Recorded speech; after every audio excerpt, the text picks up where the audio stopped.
Ici Satu. Mon entreprise est située en terre sainte des nerds, ce qui explique probablement pourquoi le restaurant le plus proche est un maître café. J'y allais tous les jours, donc être appelé « maître » ne me dérange pas vraiment. Plus précisément, poursuivit Arisa, je suis une ancienne japonaise réincarnée au royaume de Kuvork sans perdre le souvenir d'Arisa Tachibana. Êtes-vous aussi une réincarnation? Non, à en juger par vos cheveux noirs, je parie que vous avez été convoqué ici en héros. Ai-je tort, monsieur Satu? Ces informations rares n'indiquaient ni son nom japonais ni son statut d'ancienne japonaise. C'était logique, puisque mon statut n'indiquait ni mon vrai nom, Ichiro Suzuki, ni ma véritable nationalité. Qu'est-ce qui ne va pas? Vous êtes silencieuse tout d'un coup. Saviez-vous que vous êtes la deuxième japonaise que je rencontre ici? Mon regard se porta immédiatement sur Lulu endormie. Non, pas Lulu. Je n'ai jamais rencontré son arrière-grand-père, mais apparemment, il était japonais aussi. Les gènes peuvent être une chose terrible, tu sais. Si elle était née au Japon, elle aurait facilement pu devenir une idole célèbre avec ce physique. Comment ça? Je pensais qu'elle se dénigrait par désespoir. Elle doit être populaire ici, au royaume de Shiga, aussi, non? Je ne suis pas surpris que tu penses ça. Mais tu as entendu ce que Nidoren a dit, n'est-ce pas? Pour les gens de ce monde, cette fille n'est pas belle du tout. Tu utilises juste la magie psychique pour. Pas du tout. J'ai pensé qu'Arisa utilisait peut-être sa magie psychique pour masquer la beauté de Lulu et la protéger, mais elle m'a arrêté avant même que je puisse finir de lui demander. Selon les critères de beauté d'ici, elle a juste un visage plat et inexpressif, des lèvres fines, une peau pas assez pâle, et des fesses menues. On dirait qu'elle a été conçue pour avoir tous les traits disgracieux. Même si ça empêche quiconque de l'acheter comme esclave, au moins. Quoi? Attendez, si un visage japonais ne répondait pas aux critères de beauté, est-ce que ça ne voulait pas dire qu'on me trouverait laide aussi? Comme si mes pensées s'étaient clairement lues sur mon visage, poursuivit Arisa. Tu ne seras pas vraiment considéré comme beau, mais on dirait qu'on te voit comme un étranger comme les autres. Mais Lulu n'est pas seulement ordinairement peu attirante, c'est un véritable objet de dégoût. C'est étrange comme tout chez elle est légèrement décalé. On dit que les critères de beauté varient selon les lieux et les époques, mais là, ça semblait particulièrement malchanceux. Non, j'imagine que dans sa situation, c'était peut-être mieux ainsi. J'avais du mal à l'accepter, mais il fallait garder à l'esprit que les gens d'ici voyaient Lulu comme une jeune femme peu attirante. Apparemment, ayant terminé son histoire, Arisa changea de sujet. Alors, monsieur Satu, êtes-vous une transmigration ou un transfert? Arrêtez de m'appeler comme ça, s'il vous plaît. Comme vous voulez, maître. Normalement, Satu me suffisait, mais elle insistait tellement sur la prononciation japonaise que j'avais peur d'oublier que mon vrai nom était Suzuki. Les autochtones d'ici le prononçaient plutôt comme Sade, peu importe, mais quand même. Mais revenons à la question. Lequel êtes-vous, maître? Quelle est la différence? Je répondis à la question d'Arisa par une autre. Ces deux termes m'étaient inconnus, alors je ne savais pas quoi lui répondre. Une transmigration est une âme décédée prématurément dans un accident ou autre dans le monde réel et réincarnée dans celui-ci. Un transfuge est enlevé dans ce monde contre sa volonté par invocation magique. Les héros, par exemple. Le mot « enlever » était chargé de connotations négatives, alors je ne savais pas trop à quelle catégorie il s'appliquait. Les transmigrations commencent-elles toujours avec des bébés? D'après les légendes, cela peut aussi arriver aux adultes, mais dans ce monde, cela n'arrive qu'aux bébés. Elle semblait terriblement sûre d'elle. Quand je lui ai demandé comment elle le savait. C'est ce que le dieu m'a dit quand je me suis réincarnée ici. Fut sa réponse. Elle a rencontré un dieu?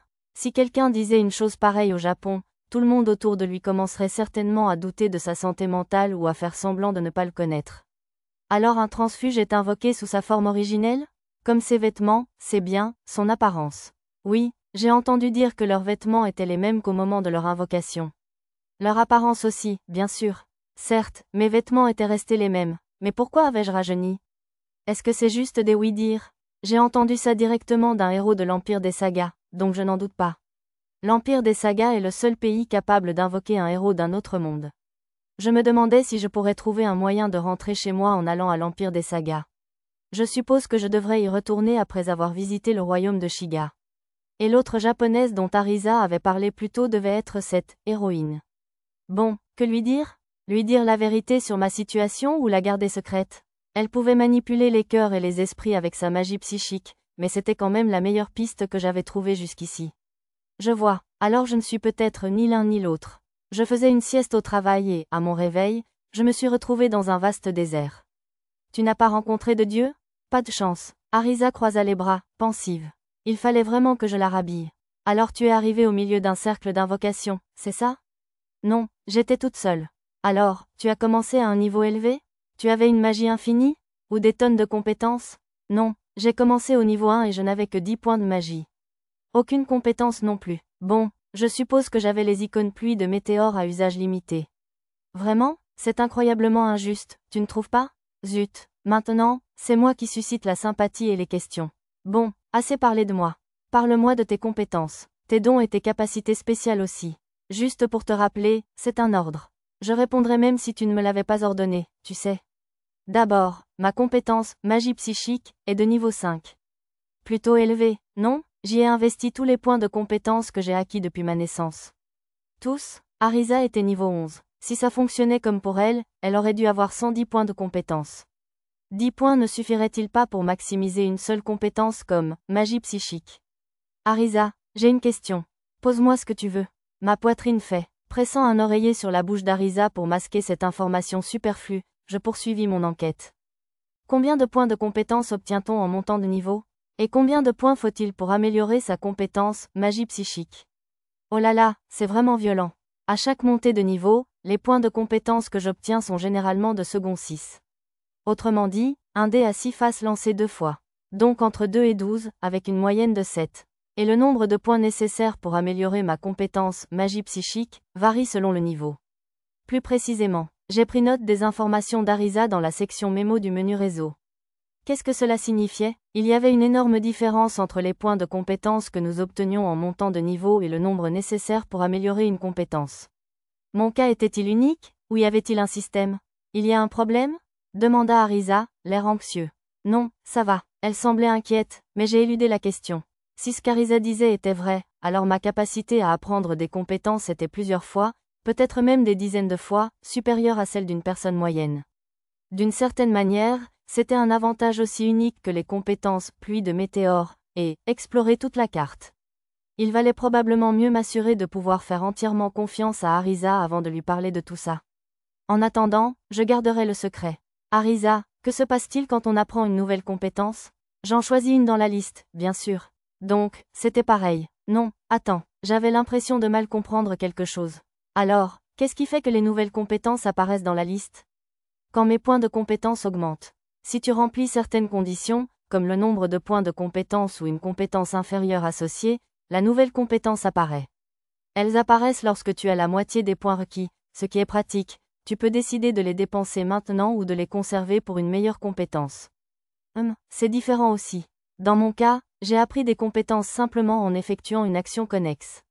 Même si elles ne les ont pas apprises aussi facilement que moi, les filles bêtes semblaient les acquérir de la même manière. Sans parler de ma propre situation, j'ai fait une remarque expérimentale sur le fait que la façon dont les filles hommes bêtes acquéraient leurs compétences semblait différente de celle d'Arisa, mais elle a simplement répondu qu'il existait des systèmes spéciaux pour les transferts et les transmigrations. Bien que nous ayons un peu dévié du sujet, j'ai écouté le reste de l'explication d'Arisa. Vérification de l'état personnel est exactement ce que son nom indique, une compétence qui me permet de consulter mon propre état. Elle fournit bien plus d'informations qu'une pierre Yamato. Plus importante encore, elle me permet de gérer mes statistiques, comme la FOR et l'INT, et de choisir comment allouer les points de compétence. Apparemment, c'était cette compétence qui lui permettait de choisir quelle compétence apprendre dans une liste lors de sa montée de niveau. Mais elle pouvait aussi choisir comment ces valeurs d'attributs étaient attribuées. Mon menu n'avait pas cette fonctionnalité. J'avais l'impression qu'il était comme un sous-ensemble de ce qu'Arisa avait décrit. Masquer les compétences me permet de dissimuler des informations sur les compétences que je possède.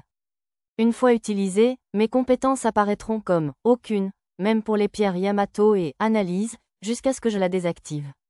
Le fait que ces compétences apparaissent comme « inconnues » dans mon menu signifiait-il que j'avais une compétence d'analyse différente? Vérification du statut me permet de consulter le statut des autres. Pour être honnête, analyse aurait été mieux, mais je n'avais pas assez de points bonus de transmigration. Pour tester, je l'ai laissé lire mon statut, mais elle n'a obtenu que les informations de mon profil réseau, comme une pierre Yamato. Arisa m'a expliqué qu'analyse était une compétence d'analyse comme vérification du statut, mais plus complète, même si pour consulter les statuts, elle n'était pas beaucoup plus puissante que vérification du statut. D'ailleurs, un dieu avait donné à Arisa les compétences de dissimulation, de sorte que même les personnes possédant des compétences d'analyse ne pouvaient pas les déchiffrer, dit-elle.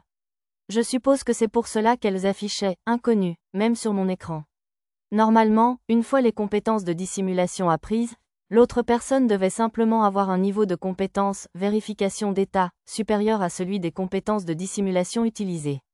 Mais mon menu réseau, où je pouvais modifier le profil visible par les autres, était encore plus flexible que les compétences de dissimulation d'Arisa. La boîte à objets est exactement comme son nom l'indique. C'est un système de stockage d'objets comme dans beaucoup de jeux. Contrairement à l'inventaire illimité standard des héros, son espace est limité, mais il n'est ni encombrant ni lourd, ce qui le rend très utile. Quand je lui ai demandé quelles étaient les limites, elle m'a expliqué qu'elle pouvait transporter jusqu'à 100 objets différents, le même pouvant être empilé jusqu'à 100 unités chacun. Un système très ludique. Pour les objets informes, comme l'eau, une unité équivalait apparemment à environ 1 litre. Arisa a fièrement fait remarquer qu'elle avait découvert une astuce lui permettant de ranger de nombreux petits objets dans un sac avant de les stocker pour obtenir le même effet, en comptant par volume plutôt que par quantité. Mon système de stockage ressemblait davantage à l'inventaire illimité qu'elle mentionnait. Je ne savais pas s'il y avait une différence autre que le nom, mais c'était utile dans les deux cas, alors je ne pensais pas que cela avait d'importance. J'ai soif à force de parler. Comme Arisa toussait un peu et se tenait la gorge, j'ai commencé à me lever pour lui apporter de l'eau, mais elle m'a arrêté de sa main libre. Elle m'a plutôt suggéré une démonstration de sa boîte à objets, alors je lui ai dit d'y aller. Boîte à objets, ouvre. Arisa murmura un chant et agita la main théâtralement, et un trou noir s'ouvrit devant elle. Est-ce la boîte à objets? Je n'obtins aucun trou noir ni effet fantaisiste lorsque je déplaçais des objets dans ou hors du stockage. Arisa plongea ses mains dans le trou noir et en sortit aussitôt une carafe d'eau. Elle la porta à ses lèvres et but à même le récipient. Son visage de profil était très fier. Un peu d'eau coula sur ses lèvres et sur sa poitrine nue. Même sa façon de boire était trop osée pour une fille de son âge. Quel âge avait-elle à l'intérieur, vraiment? Au moins, utilise une tasse, dis-je, espérant qu'elle se tienne bien, mais elle m'informa qu'elle essayait de limiter l'utilisation de la boîte au minimum, car chaque objet sorti ou rangé lui coûtait des PM. Elle avait besoin de magie juste pour ranger ses affaires? C'était différent du stockage, aussi. Arisa termina de boire et commença à ranger la carafe d'eau, alors je lui demandai de me laisser essayer. C'était un peu comme mettre quelque chose dans une boîte noire dans laquelle je distinguais vaguement les contours d'autres objets. Plus grand que compétence acquise, boîte à objets. Je n'avais pas vraiment besoin d'une compétence qui ne soit qu'une version inférieure de stockage, mais bon. Plus importante encore, j'étais curieux de savoir si l'une de ses compétences restantes, ne jamais abandonnée ou surpuissance, avait permis à sa magie psy de m'affecter malgré nos 300 niveaux de différence de puissance. Arisa ricana. Eh bien, tu as fait une bonne affaire, non? Peu de gens peuvent se vanter d'avoir un esclave avec une compétence pareille. Qu'est-ce que tu as d'autre? Burk. Arisa grommela quelque chose à propos de ma cupidité, feignant d'être réticente avant de lever les mains au ciel, comme le font les étrangers, pour dire « j'abandonne ». C'était un peu excessif, alors je lui ai asséné un léger coup de poing au sommet de la tête. Bien sûr, j'ai veillé à ne pas la blesser par erreur. Quelle impolitesse, j'ai 2 compétences uniques, merci beaucoup. Elle prenait maintenant une pose triomphante, ne suis-je pas incroyable? Alors je lui ai bourriffé les cheveux un peu plus brutalement que nécessaire. Elle semblait ravie, malgré ses protestations, me disant que je la décoifferais. Mais pourquoi les appelait-elle « compétences uniques » et non « aptitudes », comme l'indiquait son écran d'état? Interrompant cette réflexion, Arisa commença son explication. Même Lulu ne connaît pas ça. La première s'appelle « Overboost ». Elle utilise toute ma magie et mon endurance pour décupler l'effet d'une compétence ou d'un sort. Incroyable, non? Une compétence digne d'une héroïne. En fait, on aurait dit un coup de canon. L'autre s'appelle jamais abandonner. C'est un pouvoir qui me permet de tenir bon, quelle que soit la force de l'adversaire. Plus précisément, quelle que soit la défense ou le niveau de l'ennemi, cela donne à ma magie et à mes attaques au moins 10% de chance de l'affecter. Incroyable, non? Celle-là était incroyable, je devais l'admettre. C'est sans doute comme ça qu'elle avait réussi à percer ma résistance magique auparavant. Il y avait beaucoup de lignes dans mon journal qui disaient « résistance magique », donc il n'y avait pas d'autre explication. Cependant, je ne peux l'utiliser que 3 fois. Je récupère une utilisation par mois, par contre. Comme ma magie ne fonctionnait pas très bien sur vous, maître, j'ai fini par épuiser les 3 utilisations plus tôt. Quelle compétence pénible, j'imagine que j'ai eu de la chance de ne pas être son ennemi. Plus tard, elle m'a expliqué que même activée, elle était inutile contre un ennemi totalement résistant.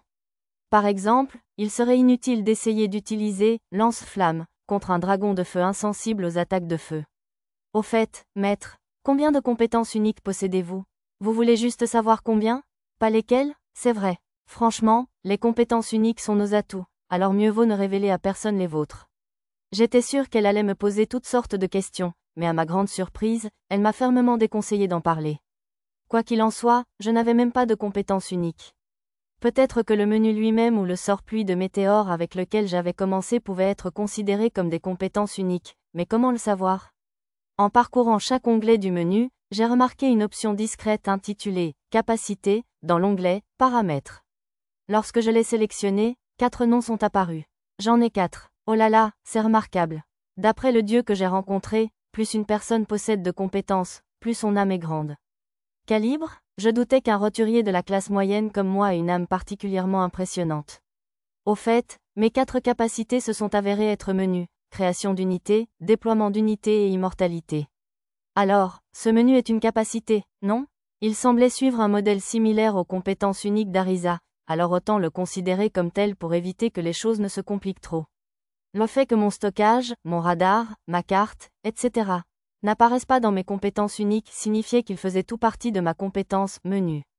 À mon arrivée, j'ai peut-être trouvé ça un peu bancal, mais je n'ai absolument pas ressenti ça après avoir expérimenté l'utilité du menu dans le labyrinthe. Les 2 compétences liées aux unités semblaient tout droit sorties d'un jeu de stratégie, mais elles étaient grisées et impossibles à sélectionner. Immortalité l'était aussi, donc j'ai dû supposer qu'une condition devait être remplie pour les activer. Ma meilleure hypothèse était que l'immortalité était la capacité de ressusciter. Dans une église ou quelque chose comme ça, après avoir été tué, comme dans un jeu. Est-ce que ça voulait dire que la condition de libération de cette compétence était de mourir? Je préfère ne pas tester, donc si c'était le cas, j'imagine qu'elle ne serait pas activée avant un bon moment.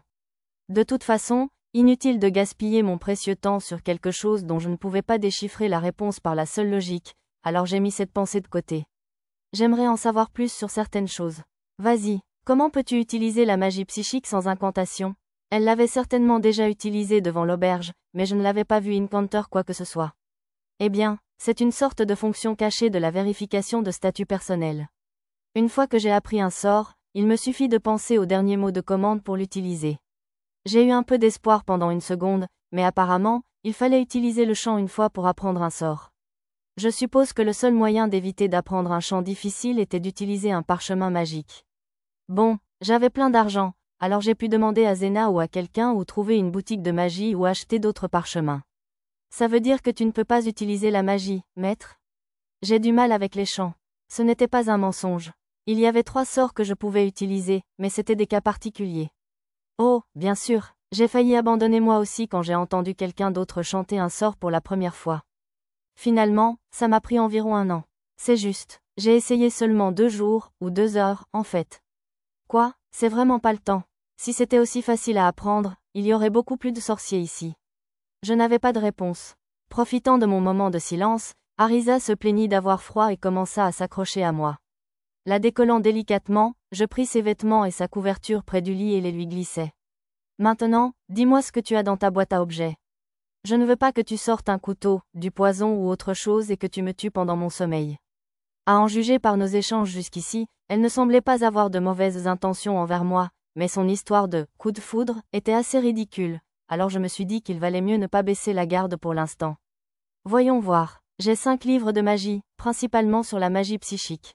Arisa empila quelques livres épais, reliés en cuir, sur le lit. Un léger parfum de pages anciennes, d'époque révolue, emplissait l'air. D'après ma compétence, estimation, ces livres valaient bien plus que ce que j'avais payé pour Arisa et Lulu. Si tu les vendais, ne pourrais-tu pas acheter ta propre liberté? Si un esclave possède de tels biens, les gens les confisqueront sans hésiter.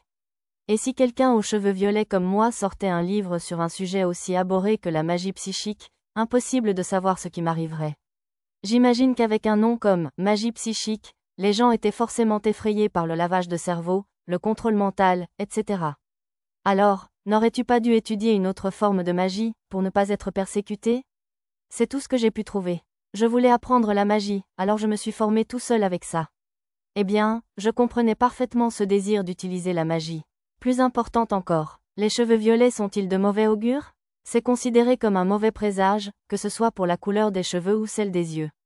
Peu de gens en connaissent la raison, mais chaque fois qu'un malheur arrive, on l'attribue toujours à ma couleur de cheveux. À bien y penser, le marchand d'esclaves Nidoren avait lui aussi dit quelque chose du même genre. C'est dommage, c'est le genre de couleur qu'une grand-mère élégante se teindrait les cheveux. Pépé-il de me comparer à ça, entre toutes. L'air fatigué et abattu, Arisa s'adossa au lit, ses beaux cheveux violets ondulants. Dommage qu'une si jolie couleur soit considérée comme odieuse sans raison apparente. Oups, on a encore dévié du sujet. Revenons à l'essentiel. C'est tout ce que tu as dans la boîte à objets? Il y a aussi la carafe d'eau que j'avais avant et quelques vêtements de rechange. Dois-je les sortir? Oui, s'il te plaît. Tu peux laisser la carafe d'eau dedans. Voir les vêtements qu'Arisa avait sortis me donna mal à la tête. Un yukata, un costume de marin, une tenue de soubrette à moitié finie. Tout semblait fait main. Arisa ne savait pas coudre, mais elle était apparemment douée avant sa réincarnation. J'ai également noté les titres des livres de magie, puis je lui ai demandé de tout remettre dans la boîte à objets. Tu ne vas pas les emporter? Arisa avait incliné la tête avec anxiété, alors j'ai répondu clairement. Je te demanderai probablement de me les montrer un jour, mais non, je ne vois pas pourquoi je les emporterais. On me prendrait pour une sorte de pervers si je trimballais des costumes de marin et des tenues de soubrette taille enfant, de toute façon. Oh, je sais, mets ça aussi dans la boîte à objets. J'ai sorti une petite pochette du rangement, sous l'oreiller, puis je l'ai tendue à Arisa. Elle est lourde. Puis-je regarder à l'intérieur? Bien sûr, vas-y, il devrait y avoir 10 pièces d'or en tout. N'hésite pas à les utiliser en cas d'urgence. Outre la monnaie Shigan, j'avais aussi mis des pièces du royaume de Saga. C'était un monde dangereux, où un simple rendez-vous en ville pouvait vous entraîner dans des émeutes et des donjons qui apparaissaient sous vos pieds. J'ai pensé qu'il valait mieux lui donner un peu d'argent, au cas où quelque chose arriverait. Vous donnez de l'or à une esclave. Maître, êtes-vous très riche? J'ai juste eu une petite aubaine, c'est tout. Les yeux d'Arisa s'écarquillèrent en voyant le contenu de la bourse. J'avais prévu une petite somme, mais j'ai découvert plus tard que le salaire mensuel d'un roturier s'élevait à moins d'une pièce d'or. Le coût de la vie était clairement différent ici, donc je ne pouvais pas l'affirmer avec certitude, mais j'avais l'impression qu'une pièce d'or valait entre 50 et 100 000 yens. Ce n'était pas beaucoup pour vivre. Je suis sûr que vous le savez, mais ne l'utilisez qu'en cas d'urgence, d'accord? Bien sûr, il y avait une ambiguïté dans la réponse d'Arisa qui me déplaisait, mais comme je ne pouvais confier l'argent à personne d'autre, j'ai fait semblant de ne pas le remarquer. J'avais la compétence, couture, alors je pourrais peut-être fabriquer des amulettes pour les autres enfants avec une pièce d'or cousue à l'intérieur. Arisa, j'ai une dernière question. Bon, on y va. La réponse joviale d'Arisa la faisait ressembler à une joueuse de baseball. Puis-je te demander comment tu es devenue esclave? Ce n'est pas un ordre. Ce n'est pas grave si tu ne veux pas en parler. Arisa hésita un instant, puis prit lentement la parole. J'ai essayé d'utiliser les connaissances acquises dans ma vie antérieure pour faire prospérer ma ville natale. Mais j'ai échoué. J'étais princesse à l'époque, tu sais, ajouta-t-elle d'un ton léger. Tout s'est bien passé au début, mais j'ai ensuite connu un échec si anormal que le royaume a sombré dans la guerre civile, et finalement, un pays voisin m'a capturé. Qu'as-tu fait? Juste une réforme agraire classique. Pour fonder mon règne, je leur ai montré l'utilisation de l'humus, des engrais, la rotation des cultures sur 4 champs et d'autres astuces de base. Je n'avais jamais entendu parler de « astuces » en politique intérieure. J'ai supposé que cela signifiait qu'elle avait utilisé ses connaissances avancées pour améliorer l'agriculture du royaume. Mais comment cela a-t-il pu échouer à ce point que le royaume tout entier s'est effondré? C'est pourquoi j'ai qualifié cela d'échec anormal. Toutes les cultures que nous avions plantées sur la terre végétale riche en humus ont échoué. L'engrais en décomposition fut soudain infesté de monstres ressemblant à des insectes, et les champs en jachère, qui retrouvaient leur fertilité grâce aux trèfles et aux navets, se détériorèrent et devinrent stériles. Ce genre de choses, cela ressemblait certainement au genre de phénomène qu'on trouve dans un monde fantastique, mais puisqu'elle avait ajouté le mot « contre nature ». Quelqu'un a-t-il causé tout ça? Oui, mais je ne l'ai su que bien plus tard. À l'époque, je me sentais terriblement mal, convaincu que c'était à cause des différences entre le sol de ce monde et celui d'où nous venions. Ils ont commencé à me traiter de « sorcière du royaume perdu » et de « princesse folle ». Voilà donc d'où venaient ces surnoms. Je suis désolée, Arisa. J'ai supposé que tu utilisais la magie psychique pour manipuler le royaume et créer un harem de beaux jeunes hommes, ou quelque chose comme ça. Mais si le coupable voulait s'emparer du royaume, quel serait l'intérêt de le détruire? Ça n'a pas beaucoup de sens. Il ne se souciait pas de l'état d'un royaume appauvri. Il voulait juste le labyrinthe desséché, qui se trouvait sous le château. Arisa se mordit le bout des doigts, frustré. Une fois le pays conquis, ils apaisèrent la colère des citoyens en exécutant publiquement le roi, la reine et le prince héritier. Le regret assombrissant son visage, les yeux d'Arisa s'emplirent de larmes. Puis ils rassemblèrent les princes et princesses restants et dirent « Ce royaume a été détruit à cause de ta stupidité. Tu n'es pas digne de la royauté. » Sur leurs ordres, les sorciers royaux utilisèrent un don appelé « Jess » sur les enfants, à commencer par moi. Ce don maudit la victime, la condamnant à l'esclavage jusqu'à sa mort. Persuadé que le royaume avait été ruiné à cause de mes actes, j'acceptai la malédiction et devins esclave. Je tendis la main sous l'oreiller pour utiliser un nouveau stockage et sortis un mouchoir pour essuyer ses larmes. Pourquoi te réduirait-il à l'esclavage? Afin d'accomplir un rituel visant à raviver le labyrinthe flétri dont j'ai parlé plus tôt. Les esclaves ne peuvent ni riposter ni fuir, et contrairement à un contrat, une seule personne dans tout le royaume pouvait défaire un geste. Arisa serrait fermement le mouchoir d'une main et la mienne de l'autre, tout en poursuivant. Chaque mois, la nuit de pleine lune, l'un de nous était envoyé dans le labyrinthe en sacrifice pour ce terrible rituel. Sa prise sur ma main se relâcha. Au bout d'un an, le labyrinthe avait été ressuscité. Les deux seules victimes survivantes étaient Lulu, l'enfant illégitime de mon père, et moi, avec mes cheveux violets. Nous avons été emmenés de la tour où nous étions emprisonnés vers une villa voisine. Je ne sais pas pourquoi ils ne nous ont pas éliminés sur le champ. Peut-être nous gardaient-ils comme réserve au cas où le labyrinthe aurait besoin d'être ressuscité. Si Lulu était l'enfant illégitime d'un roi, cela devait en faire techniquement une fille de sang royal. Comme elles semblaient être de races très différentes, j'avais supposé qu'Arisa et Lulu étaient demi-sœurs, mais je suppose qu'elles étaient liées par le sang après tout. Puis, la nuit de la pleine lune suivante, une tragédie se produisit.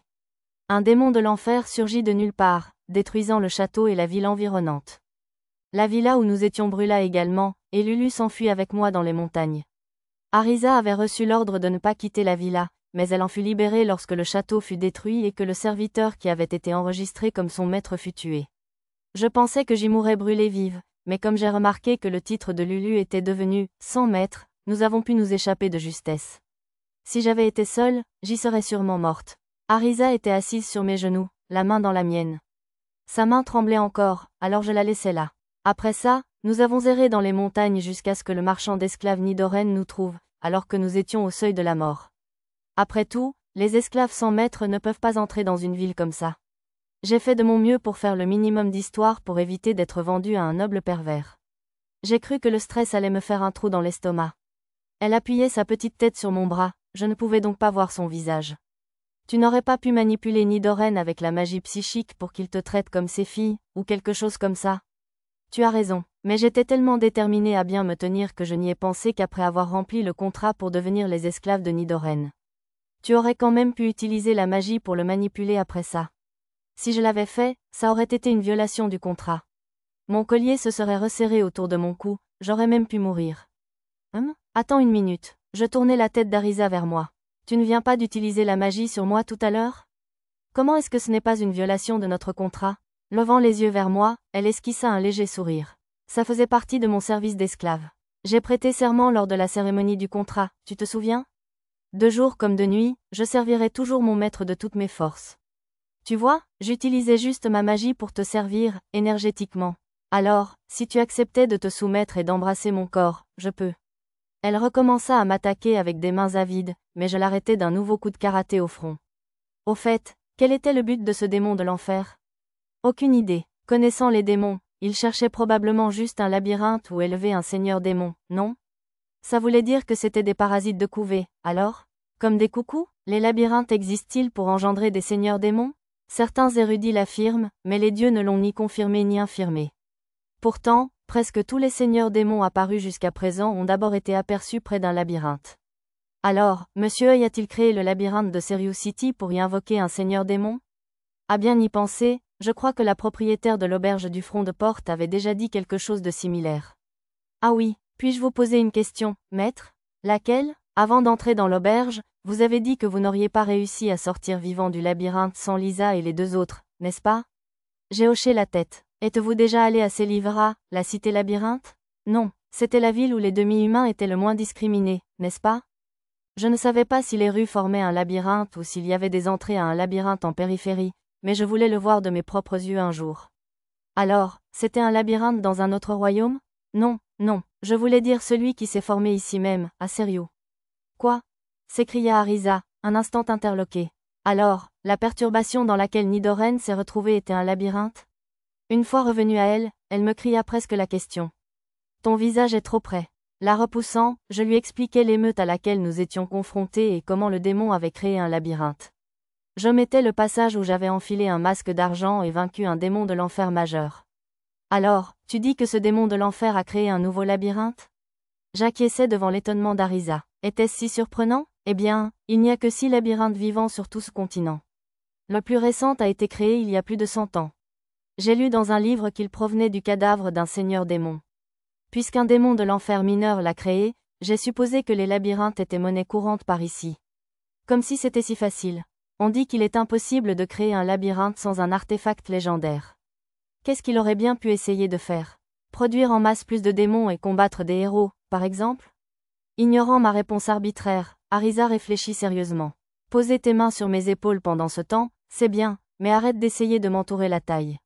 Si c'était tout, un vieux labyrinthe comme celui de Célivra ferait parfaitement l'affaire.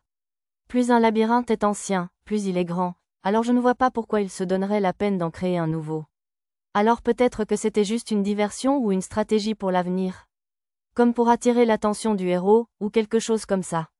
C'est possible. Arisa n'avait pas l'air convaincue. Je lui ai caressé doucement la tête. Il y avait bien trop peu d'informations pour comprendre ce que le démon pensait. Au moins, il n'y avait aucun démon dans le comté ni dans le labyrinthe, et il ne semblait pas y avoir de dissimulation mimétique comme le démon oculaire auparavant. On pourrait peut-être en invoquer un, comme le grand que j'avais battu auparavant, mais inutile de s'en inquiéter avant que cela n'arrive. Si je laissais ce genre de choses m'accabler tout le temps, je deviendrais probablement chauve. Je pourrais peut-être entrer dans le labyrinthe de Serious City, moi aussi? Arisa leva les yeux vers moi d'un air sérieux. Bon, mais pourquoi bomber le torse comme ça? Je ne crois pas. D'après ce que j'ai entendu dire par une personne d'autorité, l'entrée est actuellement en quarantaine. Je vois. Enfin, Zena ne l'avait pas vraiment dit, mais c'est ce que j'avais compris de ce qu'elle m'avait dit au château. Pourquoi veux-tu entrer dans le labyrinthe, au fait? Que pourrais-tu faire dans un endroit aussi dangereux, rempli de monstres? Je veux entrer à cause des monstres. Ah, tu leur en veux, ou quoi? Rien de tout ça. Je veux juste monter de niveau. Monter de niveau, ce n'est pas un jeu. Mais je suppose que le fait que ce soit la réalité est une raison de plus pour vouloir monter de niveau. Par exemple, lorsque le niveau des filles bestiales augmentait, leurs statistiques de base augmentaient, tout comme leurs chances de survie. Dans ce monde dangereux, un niveau élevé était primordial. Pourtant, les citoyens avaient un niveau assez bas malgré tout. Même les soldats n'étaient qu'au niveau 5 à 7. Si tu veux vraiment y aller, je peux demander à mon ami pour toi. Arisa semblait si perdue dans ses pensées que j'avais lâché ces mots sans réfléchir. Vraiment? Bien sûr, mais je ne sais pas s'ils seront d'accord, alors ne te fais pas trop d'illusions. D'accord, merci. Le visage d'Arisa rayonnait d'une adoration égoïste, alors je l'ai rapidement retiré et j'ai finalement réussi à lui faire descendre une chemise. Il n'y a pas d'autre méthode pour monter de niveau que de vaincre des monstres? Bien sûr qu'il y en a, mais c'est la plus efficace. Ce système me faisait penser à un MMORPG. Quand je jouais, je partais toujours chasser les monstres qui rapportaient le plus de XP. Apparemment, tuer des monstres rapporte bien plus d'expérience que tuer des gens ou des animaux. C'est seulement ce que j'ai compris en écoutant les soldats et les chevaliers du château, donc je ne connais pas les détails. C'était sans doute mieux ainsi. S'ils procuraient tous la même expérience, j'imaginerais facilement des nobles massacrant des esclaves et des paysans pour gagner des niveaux, ou élevant du bétail pour le tuer et non pour le manger. As-tu aussi gagné ton niveau en vainquant des monstres, Arisa? Ça aurait été beaucoup plus rapide. Mais non, je l'ai fait en lisant des livres. Le savais-tu? En acquérant de nouvelles connaissances, on gagne une certaine quantité d'expérience. Grâce à cela, j'ai pu monter de niveau alors que j'étais encore confiné au château. Oh, je comprends. Comme ce n'était pas vraiment un jeu, je suppose que ça n'aurait pas beaucoup de sens si le combat était le seul moyen de progresser. Pendant le reste de la soirée, Arisa et moi avons discuté des systèmes de ce monde jusqu'à ce qu'elle s'endorme.